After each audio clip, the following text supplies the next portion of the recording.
Okay, so the topic that we're going to discuss first is why is it so important to determine whether an argument is deductive or inductive before critiquing it. Okay, this stems from just looking at most of um, the arguments on the blog, which sometimes waver between whether something is inductive or is deductive. Um, and this step, if you get this step wrong, it has major consequences for the evaluation or the correct evaluation of the logic of the argument, and whether the argument is good or bad. And that's why it's so important. Okay, the fact is, if you're going to critique a deductive argument, you have to prove, or at least strongly suggest, that one of the premises of the argument is actually false. Okay? You don't have to do that to make an inductive argument look weak, right? All you have to do is decide which one of the premises you think has the weakest support for it, and then note how weak and why the support for it is weak. So they're two totally different tactics. For example, if it's a deductive argument, all you need to do, really, and this is another tactic, but all you need to do is think of a counterexample to one of the premises. So if one of the premises says all swans are white, then all you need is one black swan or one non-white swan in order to prove that premise false. Okay? So, in other words, deductive arguments by their very nature are subject to counterexample methods. A smart or savvy philosopher, if they can't get a deductively valid sound argument, they just go for a strong inductive one instead.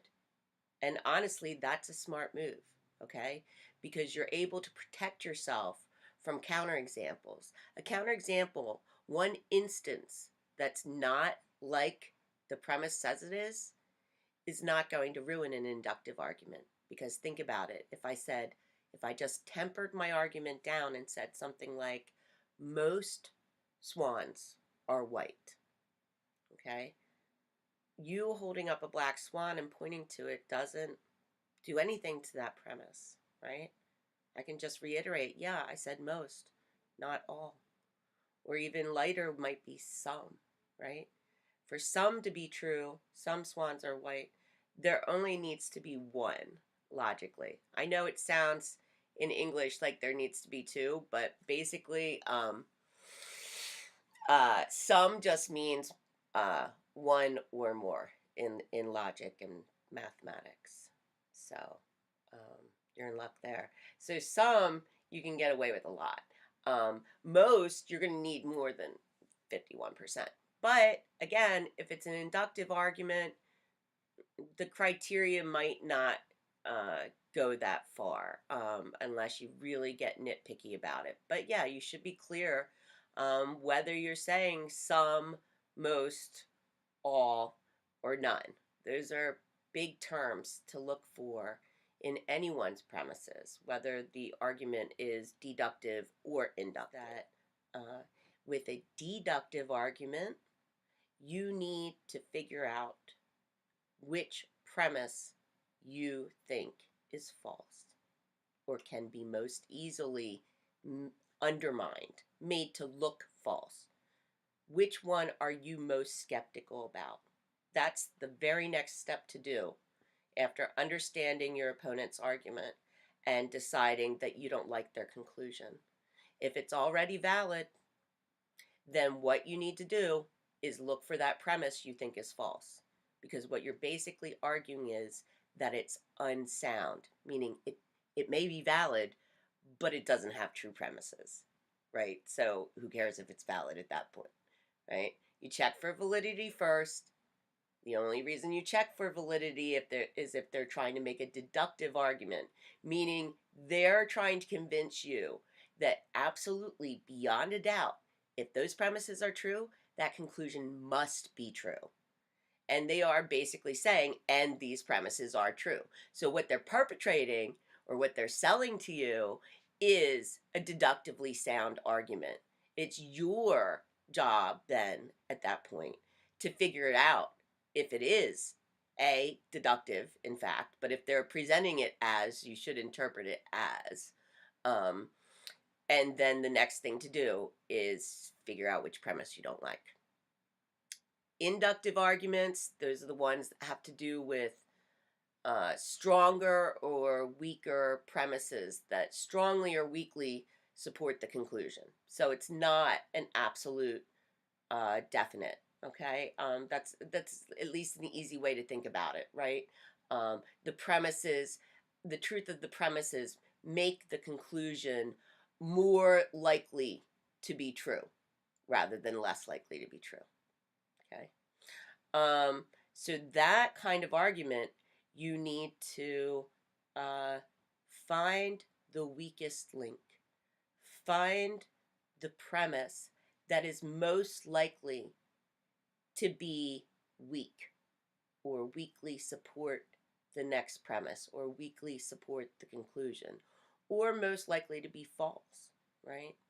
Um, and the way you do that, I guess I'll get into a little bit. Uh, the way you look for the weakest premise and the one most likely to be false in a deductive argument, the weakest premise in an inductive argument, uh, is well, for me, it's intuition. So I just kind of look back over the premises, which I've already carefully read and understood, right? And I just, have a bad feeling about one of them, or one of them is just like looks wrong, quote unquote, right? So give it a try. Just scan through the premises or skim through the premises again and think to yourself, which one is most likely to be false? And 9 times out of 10, you'll find one because that's why you intuitively disagree with the conclusion. Something doesn't sound right about that argument to you, right? Your ears prick up.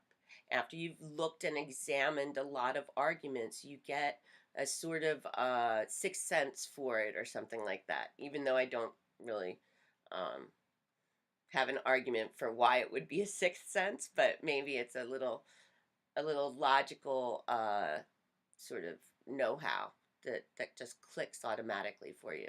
Sort of like if you're a musician or something like that, and you notice a particular rhythm or time signature or something like that automatically, as it were.